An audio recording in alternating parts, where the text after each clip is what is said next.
This Choircast podcast is brought to you by Theological Musings, Collected Essays of a Tattooed Theologian, Volume 2 by Dylan Neighbor Cruz. This collection explores contemporary social and political topics through a progressive, theological, and permaculture-infused lens. It also explores topics of theology and biblical studies so that lay people understand what theologians and biblical scholars do in the academic realm. From Choir Publishing, November 5th. Western Christianity has spent the last 2,000 years telling everyone they're separated from God. This is Not Church with John and Nat Turney. Hey, everybody. Welcome back to the podcast. My name is Nat. I'm here with my brother John and my good buddy Bethany. Say hi, John. Hi, John. You say whatever the hell you want, Bethany. Well, you didn't say lovely co-host or whatever. I know because I felt called out last time. I'm grateful. I went with good buddy. Good buddy with side hugs. Yes, with side hugs. For sure. Thank you. Oh, the Christian side hug that can't linger. You count side hug. Side hug. 1,000, 2, 1,000. Nice to see. Right. Right. The Lord be with you and also with you, and may the force also be with you. It's a safe option. Safe option. To be serious, I did feel I felt like I needed to back off of descriptors like lovely, which again does not mean you're not lovely, because clearly you are. I feel like you're attacking right now, and I just don't know what to do with it. Oh no, I'm so sorry. Tell you what, God. John, you take over. Clearly, okay. I'm an asshole. No, I'm just kidding. I did not at all. Let's keep moving forward. Yeah, and again, I was actually thankful because I'm like, oh man, I didn't realize how often I said that. I don't need to say that. I can say other things like, hello, and welcome back to the podcast. Every person on this panel tonight is physically, emotionally, spiritually exhausted. So I claim no responsibility for what might happen the next hour or so. But I will say buckle the hell up because it's about to get fun. Our next guest is, she's awesome. And you're going to love her. So let's talk to the lovely Mattie Jo. You did it again. It's okay. I'll take it. Lovely. I did it again. It's ingrained. It's the misogyny runs very deep. No, lovely is a perfectly fine adjective. All right. Well, there are more expansive ones, but that is a good one. It's totally fine. Okay. I'll work on my repertoire. Did you say your last name is Cowsert, right? Cowsert. Nailed it. Yes. All right. I actually had a student once upon a time back when I taught high school, which I know shocks the hell out of most people that I did that, but whose last name was Cowsert. So. No, we're definitely related. There are not that many. How many could there be? And yeah, right. With that last name, we all came in through the Carolinas. So we're probably distantly related, but we're definitely all right. Well, if related. you ever run into Bailey Cowsert, his name was Bailey. And if you ever listen to the podcast, I'm calling you out, brother.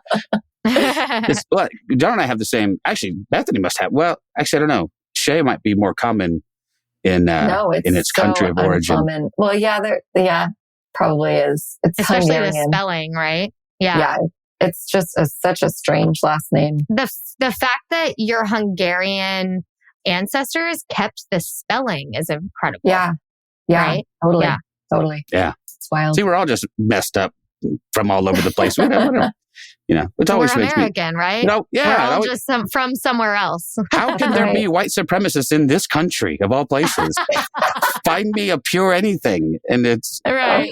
Maybe they should anyway. We'll talk about that in a minute too. But anyway, John and I's name is fairly uncommon, but I actually did find a town in Missouri that's named after us. So there is a Turney, Missouri, which is a little. My wife and I drove through it a couple months ago, and it's a little tiny town of about 200 people. A little farming community. Wow, I was going to say, I've never heard of it, and I'm from Missouri. So north of Kansas City. I mean, it's really strange. We weren't looking for it. We were driving from someplace else going back to Kansas City, and my wife saw on her GPS. So we went and found it. Just a little tiny, like I said, a couple hundred people. They had a post office, a Methodist church, a train station. The essentials.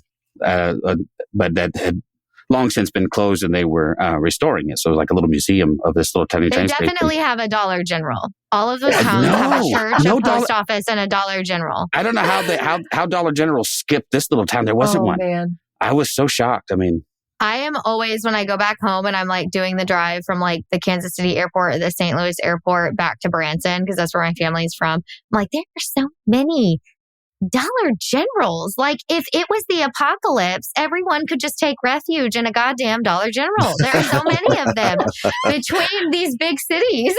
Well, and around they have them. So they have so many of them around here too. They just call them the store. Yeah, right. Where you going? I'm gonna go. I'm gonna run up to the grocery store. No, the grocery store doesn't have a single grocery in it. By the way, right. No, unless just you some dum-dums. Yeah, Dinty Moore, beef stew, right, frozen burritos, and probably some really questionable condoms. Don't buy those. Oh my God, beef stew. Yeah, don't buy the Dollar General condoms. Oh my God, that's a sketch. Definitely don't want to buy the store brand. Which is like Clover. I know more about this than I should. It's like Cloverfield. I think it's Cloverfield. You know so much. I feel like you're doing a PSA on Dollar General. But it's not a good one. It's like, don't do it. But anyway, where were we? Mattie Jo grew up the youngest out of 4 kids. Speaking of condoms, the youngest of 4 kids. Somebody didn't know her. In a Midwest wholesome Christian household. She lived in Branson, Missouri, which was a lot like being on a kitschy yet charming movie set at all the time, but a movie set nonetheless. Now a professional actor and author, she's ready to book that Hallmark Christmas movie so people back home know she's really made it. I have a story about that too, don't let me forget. Her latest book is entitled God, Sex, and Rich People. It's been published by Choir and is now available. And if I keep reading, it will become nonsensical, because now it's just a chat. Thanks. It's really, you probably got the not abbreviated version. Sorry. No, it was just the rest of it was our chat back and forth on our dial. Anyway, without any further shenanigans or silliness from me, welcome to the podcast. How are you, Mattie? Or is it Mattie Jo? Good. Mattie Jo or MJ. MJ. Oh, like Either the Spider-Man chick. Yeah, I know. So many MJs. Oh, man. So Michael Jordan. Michael Jackson. Mary Jane. Yeah, I know. The most famous. Yeah. All right. Last Dance with Mary Jane. Yep. Man, you are famous. So welcome. If you don't mind, let's kick it off with a little chat that we like to do a lot of times, just asking people a little bit about their spiritual background. I know that you, I think you do come from a quote unquote religious background, don't you? If you lived in Branson, you sure as hell do. Definitely. Yeah. You can't escape it. Yeah. So my dad was a pastor. And he started as a Baptist pastor, which is like, I mean, there are so many varietals even within that, right? But by the time he actually was a pastor at I don't know if you guys know that. Did you ever see like the Stuart Allen Clark guy who went viral for basically saying like women needed to be like not fat for their husbands? And you guys, did you see any of this? Anyway, his whole like sermon was basically like a Trump rally. Anyway, my dad was a pastor at that church, not a contemporary of Stuart Allen Clark, but my grandparents did go to that church at the time that Clark was the pastor. I mean, he literally did my grandfather's funeral. Yeah. So that being said, I was very vocal about my disdain for him. So the funeral was a little awkward. And so anyway, my dad ended up becoming a pastor through a series of like taking time off of pastoral positions, whatever. He ended up landing at a non-denominational church. So like that is sort of like the brand of Christian I grew up in. So like Hillsong United, right? But like in rural America. Yeah. So then my faith became something that was very personal to me, that was very important to me. I didn't feel like it was something that was really like forced upon me. It was something I really wanted and that I felt like I had chosen, right? Obviously, I know now that there was a lot of peer pressure and there was a lot of like outside forces. If had it been fully my choice, maybe I wouldn't have chosen that. But anyway, yeah, my entire identity was wrapped up in what it means to be like a non-denominational evangelical woman of God. And if you grew up in that, you know exactly what that means. If you didn't grow up in it, read my book, you'll find out pretty quickly. And and then my joke is kind of, so I was going to, get married young and everything, but instead of doing what an evangelical woman of God is supposed to do, I moved to New York to become an actor in my early 20s, and my entire identity imploded thanks to Tinder and my Jewish roommate. So my whole worldview just sort of imploded. I wouldn't even say it exploded. It imploded. And I was just based on like every sort of like secular world experience I was having, I was forced to reinvent my spirituality, my sexuality, all while living with and working for the 1%. So the rich people is sort of like this strange container in which my identity implosion was happening. So thus you get the title God, Sex, and Rich People. But yeah, I mean, I was a kid who spent 4 days a week in church. It was my whole life, like I wasn't, my social life was at church. I wasn't dating in high school. I was very much under the influence of like kiss dating goodbye. Or like the Smalleys. I don't know if you guys remember the Smalleys from the Smalley Institute. Went with a book called Don't Date Naked, which was perverted, but all about like putting on the armor of God during dating. And so I was sort of like obsessed with like, how can I date in a way that glorifies the Lord? So like my workaround with that in high school was like, I had a boyfriend that lived really far away. He was like an 8-hour drive, so that was pretty easy to like not be tempted. We didn't see each other all but about 5 times the whole time we were together. And then I had like one other boyfriend that was like a very brief stint, and he was kind of like a bad boy. But then I went to college and I had a boyfriend that, was absolutely going to become my husband, because that's what you did. And so, yeah, that's sort of like the flavor of Christian that I was. It all sounds very familiar. I should tell you also that the guy that wrote that book, Kiss Dating Goodbye, has renounced it fully. Oh, yes, I know. Josh and I are very, I love that he owned it and was like, nah, don't read that book. That's bullshit. Yeah, no, Josh is wonderful and actually super funny. So Josh and I have been like, randomly connected through the internet, whatever. One time, my boyfriend and I were in Chinatown, like getting dumplings, whatever. And then we stopped by this weed shop. So we're stopping in, getting weed. I walk out, there's Josh Harris, like right outside. I don't even see him. And he goes, Mattie Jo? And I'm like, of all the ways I could have met Josh Harris in my life, I did not foresee it being outside of a weed shop in Chinatown.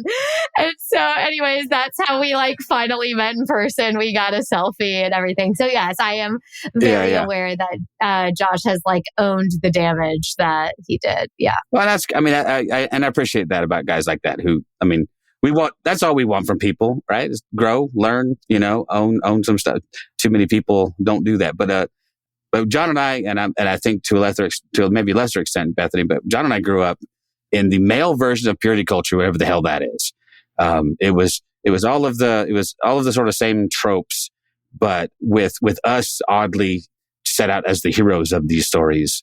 It was just a weird thing. Like our job was to protect, women's characters and, yada, yada. I'm like, oh, Jesus. Anyway. Because you're the best person to do that. Well, right? Of course. Like my favorite joke about men in purity culture is like, they're so pedestalized, right? Like you are the leader. You are going to lead spiritually. You are the head of household. You're the one making all the decisions. Like, right? You are this big, powerful, masculine force. Until you have a boner, in which case, like everything goes out the door and you are just like a helpless little puppy who anything goes and you cannot be trusted. I was like, okay, like, yeah, exactly. It just never made sense to me. They're so big and powerful until they get an erection, I guess. It seems like a design flaw. Like perhaps the Lord could have thought about this differently. But sadly, that is the truth of it. It sounds silly and nonsensical, but the truth of it was, the poor women in our youth groups that's how they were pretty much trained that a man with a boner is not in control of himself. And you did that to him. Absolutely. And you did it, you're to blame. And you did it because you wore that, whatever. And it didn't matter what you wore. It was either too revealing or not revealing enough, or it was an endless cycle of blame that always landed squarely at the feet of these young women. And,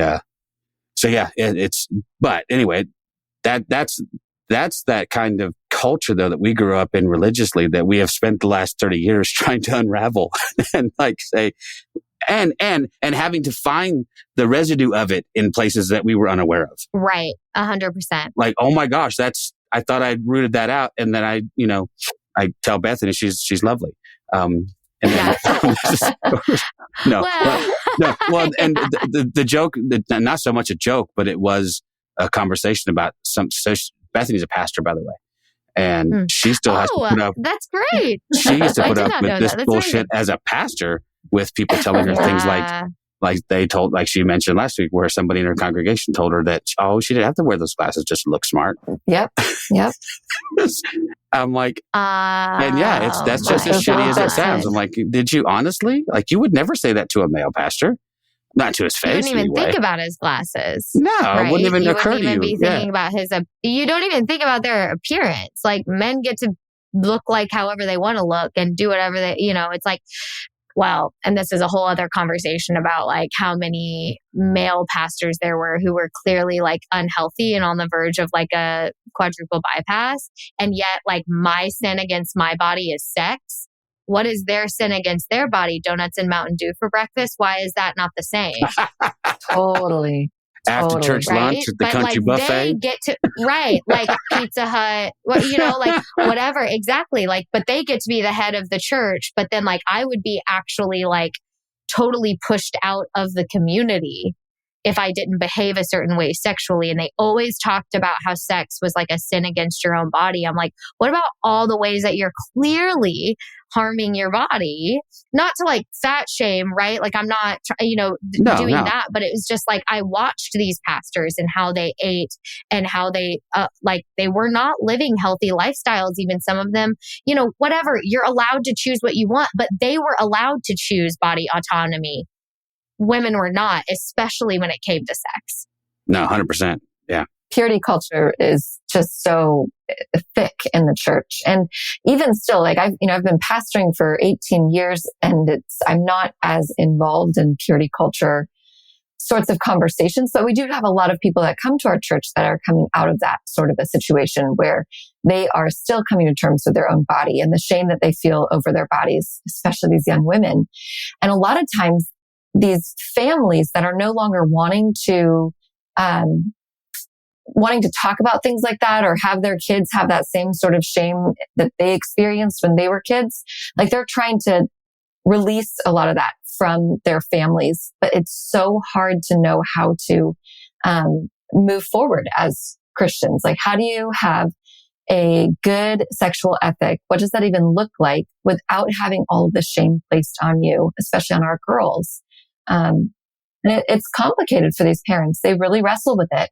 Well, I think it's as simple as the gospel, really, but we've just like complicated it. Like the message of the gospel is grace freely given, unconditional love. But what has humanity done? We've slapped conditions. Oh, you only have access to this unconditional love if you're a Christian. You only have access to this grace if you behave and believe in certain ways, right? So they like loop you in with this beautiful vision of what the divine actually is. And I actually think a lot of people experience oneness with the divine with that message of grace and with that message of unconditional love. And then you get into it and then the church like co-opts the experience and says, no, but you actually can't have this experience unless you do what we say. I think what's hard for humans is, we want conditions and we want categories. That's how our brains work. But if God is truly not human and he is not like us, which is what they say, right? I talk about this in my book as it's like, when I would argue hell to Christians, they would, be like, well, but God is not like us. He is beyond us. So what might seem unjust to you doesn't, it is just to God. I'm like, no, God is either just or he is full of grace. Those two ideas are in direct conflict with one another. And actually, a God who is grace freely given, who is fully and unconditionally loving, who doesn't put us into categories, is way beyond me. I don't like that. That's very uncomfortable. That means Donald Trump is loved by God. that makes me very uncomfortable. That means that lots of people who I really don't like are actually still worthy of love from the divine. And so that is less human to me. So wouldn't that be the character of the divine more than putting people in categories, clubs, and conditions? And I think it's the same for sex. Actually, sexual ethic is quite simple, which is, do you feel safe? Do you feel respected? But we don't even teach boys or girls, what does being respectful look like? What does feeling safe feel like, right? We don't teach them those things. And so then they're well into adulthood and they have no idea what it feels like to have mutuality in the bedroom. And it's actually quite simple, I think. Well, and it is, but because that, and I'll tell you what I think most of them would say is talking like that gives permission to be whatever their definition of promiscuous is, because they're so in charge of, or so in love with the idea of being in charge of everyone's sexuality that I was into my 30s before I ever even heard anyone talk about consent when it came to sex. Consent is not something we were taught in youth group. We were taught about self-control. We were taught about, we were taught that dating was practicing for divorce, which is a really rough thing to say. Crazy. And my poor wife, was raised to believe that her virginity, which is in itself a complete fucking construct, I think. Right. That whole concept. A gift to give. But that was her gift. That someone else that she got to present to her. To give to her husband, and so she was deathly afraid of spoiling that gift. It's just honestly, it's like anything else. If you're deeply into it, it makes a weird kind of sense. You only have to take one or two steps away from it for it to start to sound like what it is, which is control, which is manipulation, shame-based, all of those things, and counterproductive, because half the girls I went to high school with still got pregnant, and still it didn't work either. That's what I was going to say is statistically, if you want to go back to the idea that it is about control, and someone Erica Smith says what purity culture is saying, this is my sexual ethic, so it has to be yours. Right? It's this belief that because I believe this is right, you have to do it this way also. And statistically speaking, purity culture is hurting populations. It is not helping. It is making things worse. It is increasing abortions. It is increasing rape. It is increasing STIs. It is increasing unwanted pregnancies, whether or not they lead to abortions or not. It is increasing poverty, child poverty. It is hurting populations. And so statistically, I don't care what you think is right. Look at the results. It's not right. It's the same way I feel about the church and the LGBTQ community. They're so dug their heels in about the queer community that this is wrong, this is wrong, this is wrong. It's okay, but look at the results. By you insisting that your queer son, daughter, whatever is wrong, and therefore the way that you show them love is by disowning them so as not to condone their lifestyle, these kids are committing suicide. It doesn't work. But there's there's a total disconnect of logic, because then they just slap, no, but this is God's ways are not our ways. Or if, I did a reel about this, and I spoke about this with a nervous system practitioner that I worked with who's in the evangelical space. It's if the way that you see love personified in your divine being is that you either follow my rules or you go to hell, that is how you are going to exemplify love in your life. That is going to become the definition of love. So that's how these parents can say, you're queer, too bad. You chose it, and I get to disown you, because that's what God does to us. He sends us to hell if we don't follow his ways. Same with premarital sex or whatever other moral compass they want to slap on someone. Yeah. Yeah. And you can see how it just plays out. Yeah. Arbitrary. Yeah. Well, it does. My best friend just attended the wedding of his son-in-law's sister. who they loved dearly. And she married her longtime girlfriend, and parents did not attend. Parents haven't spoken to her in years, and it's ripped the family apart because, and I'm proud of the brothers. She has two brothers who have finally seen, that this is, and they've actually cut ties with the parents too. Like, if she's not included, we're not included. This is not how this works. But they are convinced. They are utterly convinced that they're doing this to save her soul. Yeah, like that's going to work. So much of this has to do with the need to deconstruct, because once you start recognizing the way that you understand God, how you see God, how much is fear-based logic when it comes to God, then when we can see that, and when we can actually see people for who they are, like see their actual humanity instead of seeing them as like somebody that we have to win over for Jesus, or we have to save in some way, some sort of, evangelical savior complex that we all seem to have still left over at times.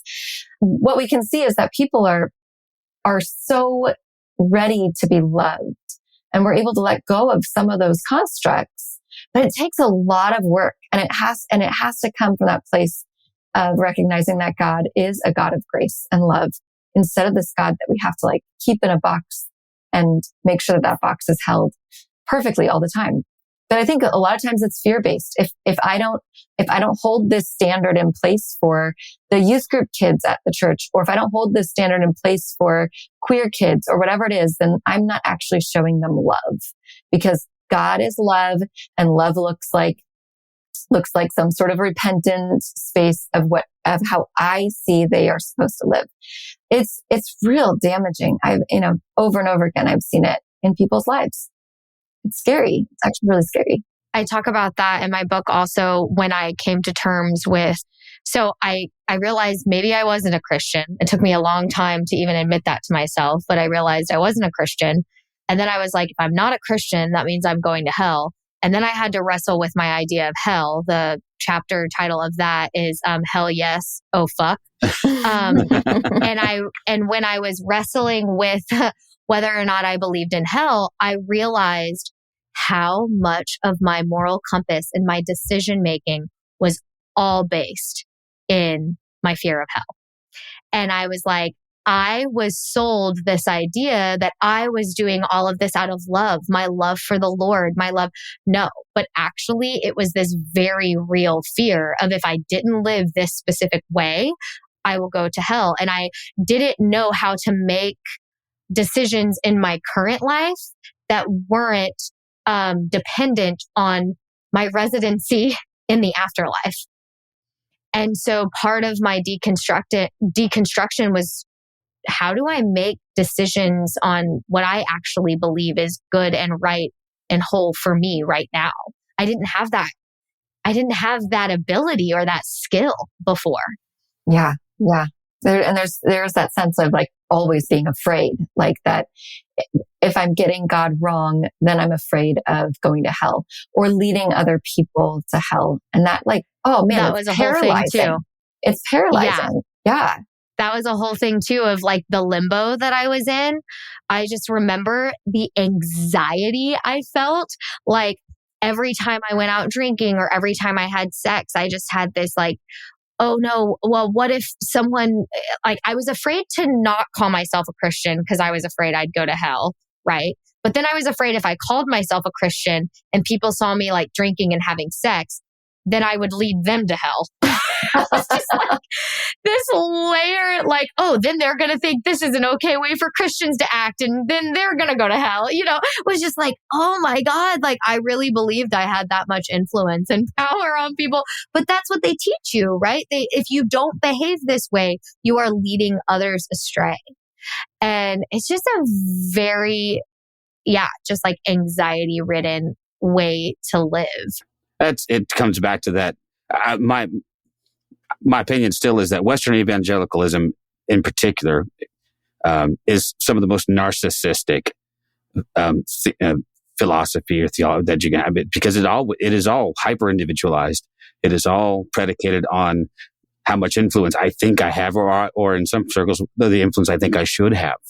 So there's a whole branch of evangelicalism that thinks it's their job to assert power in public spaces and, all of this stuff that is completely antithetical to the gospel, but it creeps into every little thing we do. It takes a long time. I mean, if you're raising this and I was probably 35 or so. My deconstruction started as a youth pastor. You want to deconstruct? Go pastor a bunch of kids. Go pastor a bunch of millennials. They'll challenge you. and then you come up with questions. So they're very, very astute questions, by the way. They're very insightful, and their bullshit meter is hyper-tuned. Like, go ahead, try. And that was where I first had to confront, okay, what do I do now with actual human beings who are queer? Because they're here in front of me, and I've dealt with a couple that had issues of self-harm and other things that were going on. And I had to go, I can't just toe the party line here with these kids. I can't just, I can't just go back to the old boring cliches. And actually had to search my theology. I was going to ask you this question though, before I forgot. So one of the things I had to do was take a different approach to the Bible. And I don't know if that's something you've wrestled with, something maybe you have written about in the book, but the Bible for me became problematic, especially in the way that we were taught to look at it, read it, revere it, pretty much consider it, the honorary fourth member of the Trinity. Is that something you've had to wrestle with as well, right? I mean, it's Father, Son, Holy Spirit. Oh, 100%. Yeah. And I do talk quite a bit about that in the Bible, in the Bible, also known as my book. In my book, so I think there's this really big misconception, at least from people who are still in the faith, towards people who have deconstructed. This has been coming up for me as you all have been talking, which is this idea that we just want a soft theology. We just want an easeful way. We want to sin without guilt. We want to do what we want and not have to have any accountability, which is just code for being in everyone else's goddamn business for no reason. It's not your business. You don't get to be in it just because we go to the same church once a week, and again, just goes back to control, setting up systems of control. And so I that bothers me so much because I'm okay, first of all, yeah, obviously I wanted to have sex without guilt. Who doesn't? But also, how dare you? Yeah, how dare you want such a thing? But also, that took years of therapy before that was even a thing. And I still struggle with it now. I'm very transparent. My boyfriend and I talked about this just yesterday. It is still, with all the work that I've done, I still have moments where I feel it. I know it's not something I have to lean into, but it's still there. This shit is cellular. It doesn't go anywhere. You just get better tools over time of how to manage it. But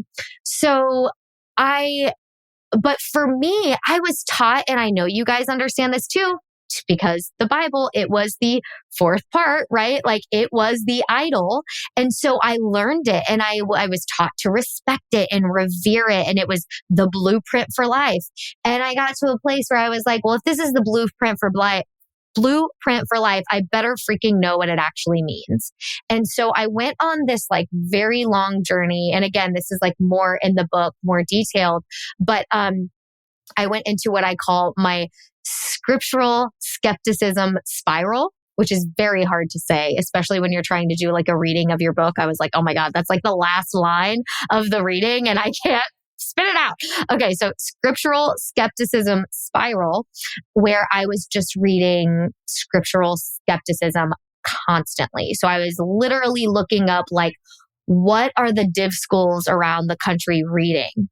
I'm going to read those textbooks, and I'm going to read as many books as I can to understand scripture from a more expansive place. And because I accidentally read that, I say my Jewish roommate, right? He's the reason my identity imploded. He told me to read this book, Zealot by Reza Aslan. And that was the beginning of my spiral, because I had never heard about Jesus in this historical context before. And so then from there, I realized there are a lot of people who have committed their entire lives to taking scripture very seriously. And they are not at the pulpit. They're historians, right? And once I started reading that, I was well, I have been lied to. Like, why didn't you guys tell me this? And then part of me thinks like, okay, maybe they didn't know. But I remember I brought it up to my dad because he's big into theology and he's got a biblical studies degree. And I was like, why didn't you teach any of this at church? And he was like, well, that's not really the job of a pastor. I was like, it sure as hell is if you're telling people to base their entire lives on it. Like, if you're telling them to take it this seriously, we should be teaching it in a more expansive way. So actually, for me, a big part of my deconstruction was incredibly didactic. It was very scholarship based. And I was upset. But also, I was very freed because I was like, okay, I actually don't have to adhere to these rules that church and my community and my culture told me I had to in order to still experience God or to still have a spirituality. I actually felt completely freed, like a massive weight had been lifted off my shoulders. At the same time, I call it like my rebel years, where I had busted a whole bunch of shit down and had no idea how to rebuild. And I was just like this confused little duckling in the atomic wasteland of my previous identity. And I was like, I don't know what to do, and I think that was really hard and that was very painful. Yeah. What was that like for you emotionally to allow everything to be torn apart or even to do the tearing apart? What was that like for you? Did it feel lonely or isolating? Yeah, incredibly, because you have to think like this was pre #deconstruction, #exvangelical, #purity culture dropout. Like these were not things that were being talked about on the internet or openly. Of course, there were like select books and whatnot that people had written, but it was not a large movement. And to do the work was incredibly painful. I would get really upset when people would accuse me of this thing like, oh, you just wanted to sin without accountability or whatever. I'm like, do you think this is fun?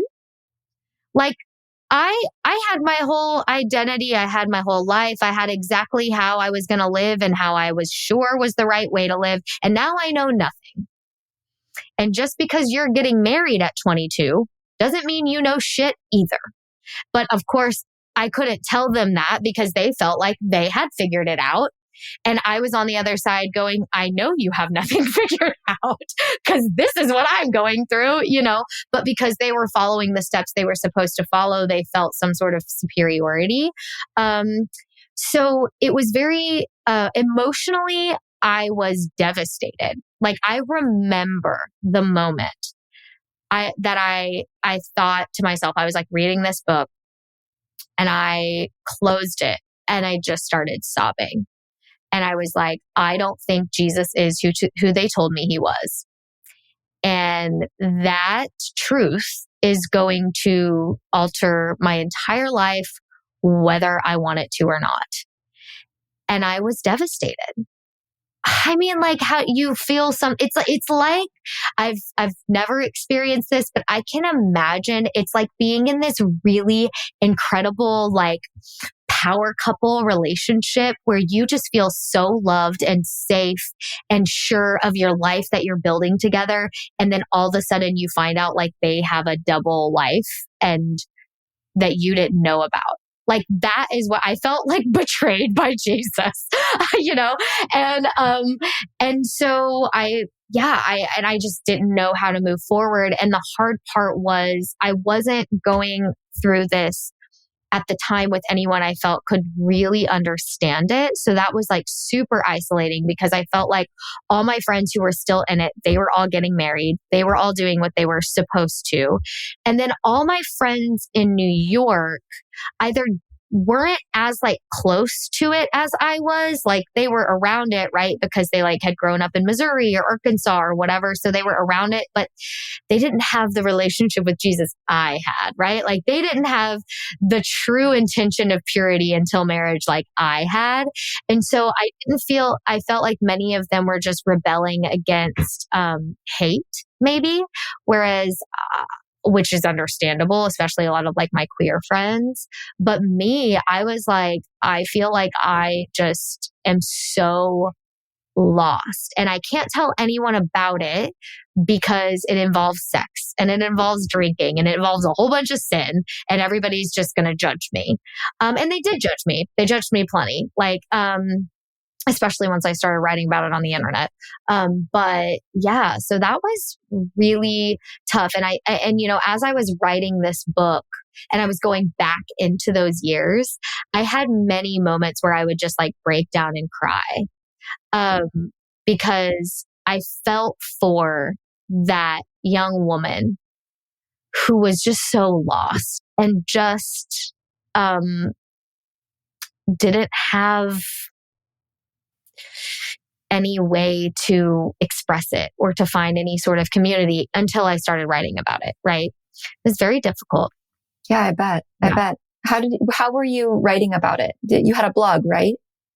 Yeah. So, Okay. God, Sex, and Rich People started as a blog. So my first publicly released blog was entitled God and the Gays. And it came out when marriage equality passed in 2015. And it was, it talked about how the queer community was a catalyst for me questioning everything I'd been taught about Jesus. When I first went to theater camp and then when I majored in theater, you know, and so that was sort of the beginning. And then people really started catching on and they liked it. And it ended up being like a very fun creative outlet for me. So I just kept writing and I, you know, kept releasing blogs. And then eventually, in 2018, I started working with a creative career coach who, I guess with our onboarding, she asked me about my blog because I intended to work with her in terms of my acting. But then she asked me about my blog and then she read it and she was like, you're a really good writer. I feel like we should just like, you know, keep working on this blog. And so then it evolved from there and ended up becoming sort of a like post-purity culture dating and sexuality blog. Yeah. So that was sort of, I feel like there are like two big chapters of my blog, but like the book covers like the first big chunk, which is like years 1 to 3 of like my big deconstruction years. Yeah. I can really relate to what you talk about when you were talking about like theater camp and all that, because I was about 18 years old, 17. I was 17 years old and asked to work on a musical at a local theater. And I was like you, I was 100% into church. If there was a church event going, I was there. Nat knows. I mean, we're brothers. So, I mean, he was there too. And then I got introduced into this group of people in theater, right? And all these people that I was told that are sinners, degenerate, horrible human beings. And then you get to know them. And then it's same thing for me. It was like, I think everything I've been taught is 100% wrong. Everything I've been told. And you start down that spiral. And like you, as I started questioning it, people were like, well, you just want to hang out with the wrong people. You just want to drink. You want to, all this stuff. Right. And so that was the devastating part, is the loss of friends. The people who I thought were my friends, people who I thought, you know, we're going to continue being friends. You're going to get married. I'm going to get married. Our kids are going to be friends. It's all going to happen. Right. And then that was all gone. And but at the same time, I was feeling freer. I was beginning to understand my connection to the divine. But like you, there was no deconstruction. There was none of the stuff was happening. I didn't know what was happening. Right. And I didn't know how to respond to the hate that was coming at me from people inside the church. Yeah. Well, at that time, you weren't deconstructing. You were just an apostate or apostate. Yeah. Right? Apostate. Yeah. You were the subject of many furtive prayers, John. There was much hand. There was much. This is the stuff I found out much later too. Oh yeah. Oh, trust me. I mean, I remember that too. Like hearing like, when friends would tell me they were like praying for me, I'm like, that's so fucking condescending. Like, I'm fine. But like if they were praying for me, they should have been praying for me in different ways than they probably were, which is like, oh, so sad to hear you've been fingered. It's like, okay, that's probably not the way that you should be praying for me, like maybe you should be praying for the fact that I like feel so isolated in this experience, but sure. Like, let's talk to God about first base, whatever. Second base? I don't know what that's anyway. It's first base in your world that I grew up wrong. Well, second base, I think. No, I'm just even on that, like I loved how in your book you talked about how you had a conversation with your mom about masturbation and how, you say like even now when you are being sexually intimate with your boyfriend, there's still this sense of like shame that comes in. You say the shit is cellular. It's like inside of you. And I had a conversation with my mom yesterday, actually. She was talking about this Sunday school class that she's in right now on creation versus evolution. And she was like, oh, and we don't know if it's 7 days. And I'm just like, my mind is being blown. Like, wait, you've only known it 7 days. Like, this is all you've ever, and she's like, but I never taught you that. And I'm like, but Mom, you homeschooled us. All of our curriculum was 7-day literal. You sent us to these Ken Ham workshops. I mean, like all of it around is this is how you are supposed to believe when it comes to creationism versus evolution. And she was so convinced that was not what she taught me. And I'm like, okay, well, maybe you didn't teach me that, but everybody that you put in my life taught me that. And that is what I understood. And so even like this conversation you had with your mom about masturbation, she's like, yeah, you can masturbate. And you're like, wait, what? Like, how is this? Why are you saying this? This doesn't make sense to me when it comes to what I've been taught by everybody else in my life.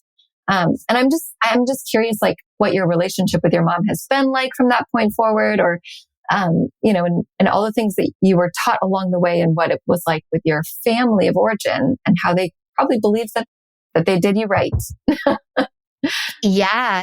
So, my family is really interesting because I think along with the curveball of like rich people being sort of like the setting of my deconstruction, another curveball is that like my parents love me and they haven't disowned me, and that they actually agree, with a decent amount of what I say. That being said, and they have evolved with me, right? So my father actually left ministry right around the time that I was writing, which worked out very nicely because I think he would have had to like really choose, right? Like I think the church would have been like, hey, you gotta make your daughter shut up. And he would have had to talk to me about that, right? But if I know my dad, he wouldn't have, because I know this about his character. He got unjustifiably fired from a ministry when I was like in second grade. This is a bit of a tangent, but the guy told him, we will give you like your full severance, basically, if you tell everyone it was your decision to leave. And because he was such a prominent member of the community and he was such a beloved leader in our community, that ministry knew if parents found out that they had fired my dad, everyone would be pissed at them. So they were like, we want you to say that you left. And my dad was like, I will not do that. I will not have stood in front of these kids for years, teaching them to be honest and to have certain values and then lie to their faces. So I do think that like my dad would have stood up for me. But I don't know. I don't know. And in terms of my mom, yes, in many ways, my family was more progressive and they did allow us to evolve and they did really listen to their kids. Like when I was talking about all of this, or like when we were having conversations about it, my mom and my dad really listened to us. They didn't sort of belittle us and be like, oh, but you're just like kid. They really felt like we had something to teach them. And so they allowed themselves to hear us, especially when like I was coming out and saying it. And then my sister was like, yes, I also feel this way. And then in many ways, me coming forward, not just with like the purity culture stuff, but like speaking out about some like sexual assault that I experienced, it allowed other people in my family to open up. And so there was a lot of healing that happened from me just sort of like talking, bringing it out into the light, you know? And I think my parents, that combined with Donald Trump and how so many people from the evangelical community were hypocritically supporting him, I think it was like a wicked combination for them to be like, dude, like they were just more open about things. That being said, in terms of like nuanced ways that patriarchy and purity culture still seeps in through like our beloved mothers, I did have to be like, Mom, can you act interested about something else besides who I'm dating? Like, I'm doing a lot of really cool shit out in New York City. Can you just like not just care about the dates I'm going on? I understand it's like slumber party talk. We like to talk about boys, but like, I don't want to talk about that. I want you to care about like what I'm writing, what acting pieces I'm in, what am I auditioning for? How is my job going? How are my finances? Like what trips am I going on? I like traveled to so many places in my 20s, and then my mom would be like, what dates are you going on? And I'm like, I just went to Taiwan, Japan, and Indonesia. Like, why have you not asked me about that? You know? No, it was Taiwan, Japan, and the Philippines, not Indonesia. Indonesia was a mission trip. I misspoke.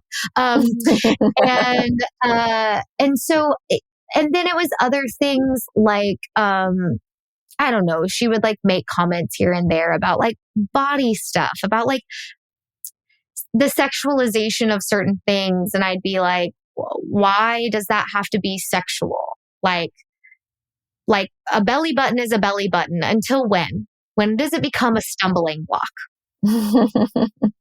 You know, it's stuff like that. So there was still some like ingrained stuff, but instead of getting mad at her, I would just like open up the conversation. Don't get me wrong. I would still get mad at her and I'd be like, all right. You know, but that, yeah. And then, and my dad does not agree with me theologically. I will say that. Like my dad still very much like believes Jesus is the Messiah, come to die for our sins, all of that. Whereas like I don't, but my dad respects me. Like when he read my book, he was like, this book is really smart. Like you clearly know what you're talking about. You clearly have done the research. It's very like, and he was the moderator for my panel at my book launch party. And like, he did such a great job and just like spoke so highly about my book and whatever. And so to have him like included in this is really beautiful. So yeah, it was it went much better than it could have, because most people, you know, if they were in my position, their parents are like, I don't want to say like people who support Trump are like bad people, but you know, they just have a different set of values maybe. And like, maybe they're like super Trumpers and like won't hear anything and don't actually respect their kids and like constantly view them as children. And I didn't have that experience, luckily. Nah, that's a gift. I mean, the early deconstruction was not so bad for us, John. I mean, it was so like step one for John and I was this whole notion of grace, and that got a lot of traction in the early 2000s. There was a lot of people writing books. My parents were all in on that. And, we had great conversations about, stepping away from legalism and performance-based religion. And that was all very healthy. And then Trump happened. And, yeah. And then it was, and then you realized what people really believed. Well, and again, I know it sounds oversimplified, but that's the truth of it, is that we ceased being able to have rational conversations about anything other than pretty superficial chit-chatty stuff, and haven't tried for a while. I'm a little scared to try again, but they live in this cocoon of borderline paranoia and fear of the other, and it's like it's all fueled by anyway. So it's difficult. That's taken as much of a toll. And theologically, I've just gone beyond where they're willing to go. Yeah, definitely. Which I also talk about in my book. Like, people have told me, I just don't want to know as much as you know, because I think it would make me have to, really, and it's scary. And I'm like, Yeah, it is scary. Or like, my mom say things like, well, that's where I don't really have to know everything because you can just have faith. And I'm like, no, Mom, like faith is like, or like mystery, right? She'll use the word mystery. I'm like, mystery is like, why does this blue dum-dum taste like a pineapple? Like, not what am I basing my entire life on? Like you should know. You should, and not that you can't. Of course, there are forces outside of us that we don't understand. Of course, I experience that in my life constantly, and it's beautiful. But like, if you're going to base your entire life on the, without a doubt, unwavering faith, right? Which is the doctrine that we are taught in evangelical spaces, that Jesus is the Messiah, come to die for our sins. You better fucking know as much as you possibly can about that. And instead, we just get like sold a very shallow doctrine and a very shallow scriptural interpretation, right? Or we're sold like the apologetics ways, like you know everything with a case for Christ with Lee Strobel, like have an answer for everything, make sure that you can defend the faith for anything. And it's just like, I mean, you have to have faith because things can't be totally explained and you have to, buy it hook, line and sinker. But then also you need to be able to stand up for what you believe and know exactly what, and answer what you need to give. And read all the Lee Strobel books. And read them all. It's so funny. I have a line in my book about the case for Christ where like my roommate is kind of drilling me and he's like, oh yeah, because your religious fantasy is superior to others' religious fantasy. And I'm like, fantasy? Clearly he'd never read the case for Christ, because that was just like, that was the book that it's like, you want to prove as much as possible about Christianity, read this book. I mean, there were literally people passing it out on my college campus. I do appreciate how candid your book is. And I think that and I mean that and completely sincerely, that when you talk about these kinds of subjects, it doesn't do you any good, I don't think, to dance around it and talk, use silly euphemisms and, try to get cute. Just say what you need to say, and something's got to cut through the bullshit. And I think your style of writing and the way in which you approach it, absolutely accomplishes that. And then maybe it will shock people in the beginning, but I think we need to be shocked in order to get us out of some of these comfortable spaces, or thinking as though that's the other thing I was going to talk about. Like, so when you talk about a sexual ethic, the church is the 21st century evangelical church, whatever view of a sexual ethic is so rooted in the here and they have there's no history to it. Have you looked into that too? I mean, because really, I don't mean that came off the weird. That's a weirdly formed question, but you know what I'm saying? Like when you look at the say the biblical history of marriage, for example, it has nothing to do with what we all conceive of as marriage today, and yet we're still trying to use the Bible to prop up our modern construct of what this looks like. I think the same should be said about whatever sexual ethic we think we have, that we think is rooted in the Bible, except I don't think so. I don't think most of us would appreciate the sexual ethic of the first century Christians. Well, I think it also goes back to like the doctrine and theology around like not trusting yourself. Oh, yeah, right? For sure. Like being of the flesh, you are evil. Right? It all goes back to original sin. Like you are born bad. You need something outside of you to make you good, which is God. And so if you don't do what God says, you are always operating of the flesh, and therefore you are always operating with evil. And that is just not true, right? Like actually our bodies are incredibly smart. Our brains are insanely capable. It's what sets us apart from every other animal is our emotionality in our brains. And so instead of learning emotional intelligence, instead of learning our body's cues, when do I feel safe? When do I not? We just vilify it all and say it's bad. It's bad. It's bad. It's bad. If it's not of this, then it's bad. And I don't think that you need to go much beyond the golden rule. If you want to use the Bible as your sexual ethic, I think the golden rule is a good place to start and to finish. Sex pun. Like you don't really need. Totally. I mean, you're really going to want to do unto others as you'd have them do unto you. Exactly. Exactly. Like you just be considerate, right? Like treat people with their full humanity, their full personhood, right? Like it's really not that difficult. And so again, I think it just comes back to churches wanting to be places of control. I think if you taught people to be respectful and to be kind and to be considerate, like if you teach them the same values of every other part of their lives and just apply it to sex, I think we're good. Like, yes, there's some nuance there. Do we need to like work on communication? Probably some skill that can be refined over time. Sure. But like for the most part, it really just comes down to being like a kind person and treating the other person with their full personhood and not isolating them as an object or whatever, which ironically in purity culture, they do all the time to women. Oh, right? yeah. Like I grew up hearing constantly, you are more than your body. You want a man who sees you for all that you are as a gift from the Lord. But then they like diminished me to just be the state of my hymen. And then I was constantly the cause, like the blame if someone else messed up, right? Like we were, or like down to, you could never be alone with a guy.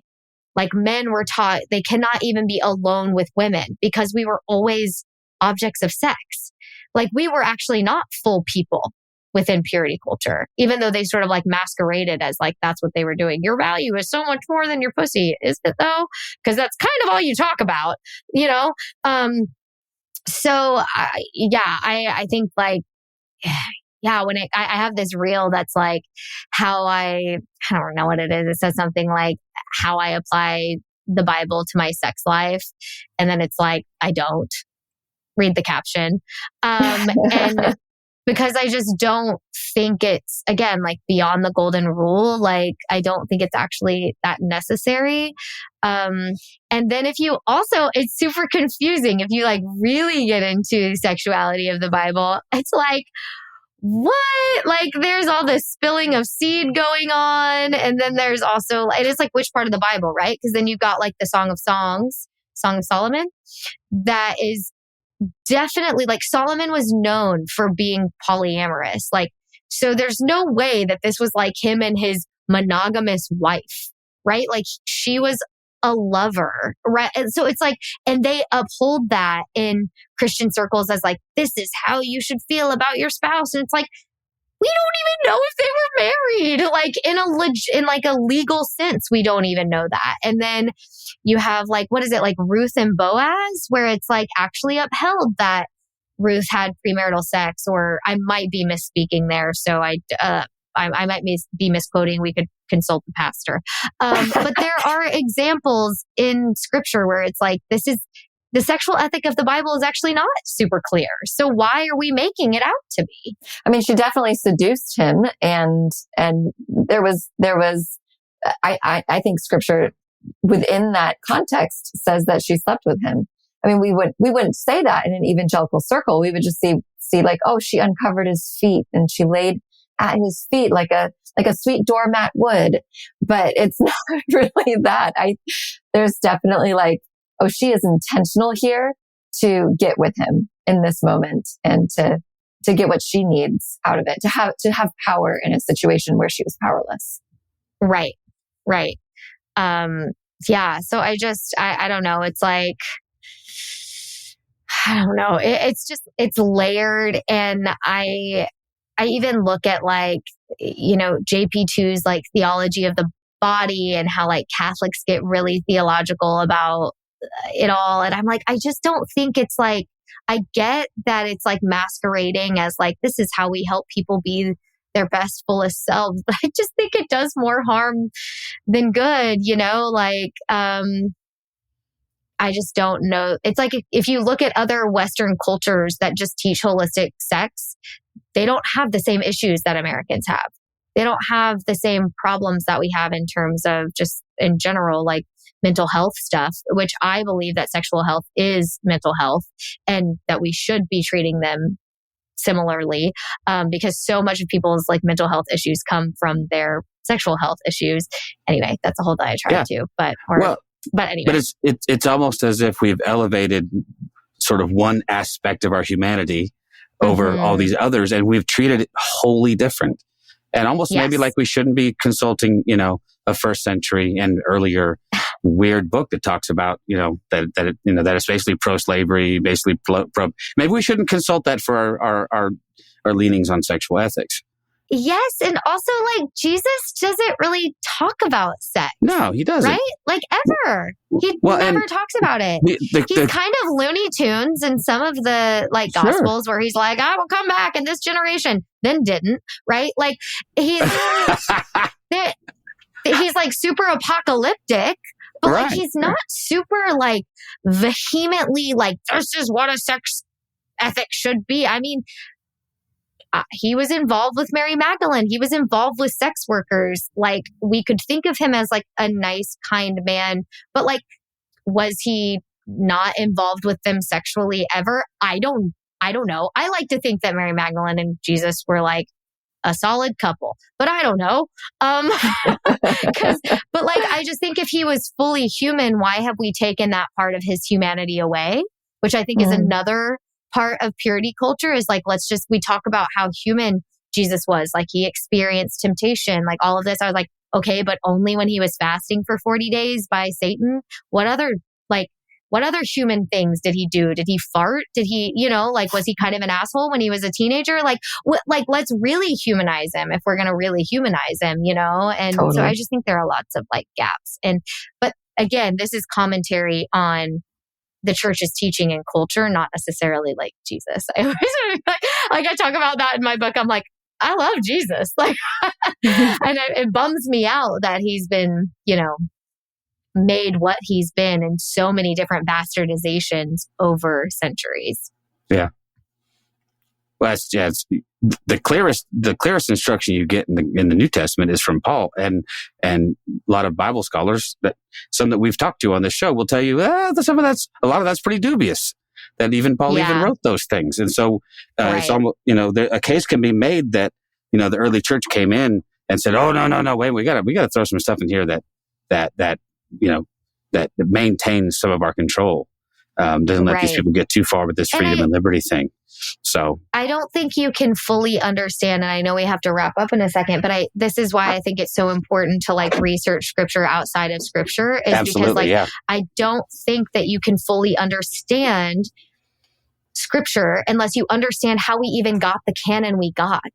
Right? Exactly, Why are these the only books? What are the contemporaries of the books that made it into the canon? Why do Protestants have a different canon than the Catholics? Okay, so like, what, did the Catholics just get the wrong absolute truth? Like, the Maccabees not part of that, right? Like, it just gets, you see really quickly how it's a spiral. But I do think it's very important that if you're going to understand the Bible we currently have, you need to understand why we have the Bible we currently have and all of the other books that happened around it and why they didn't make it.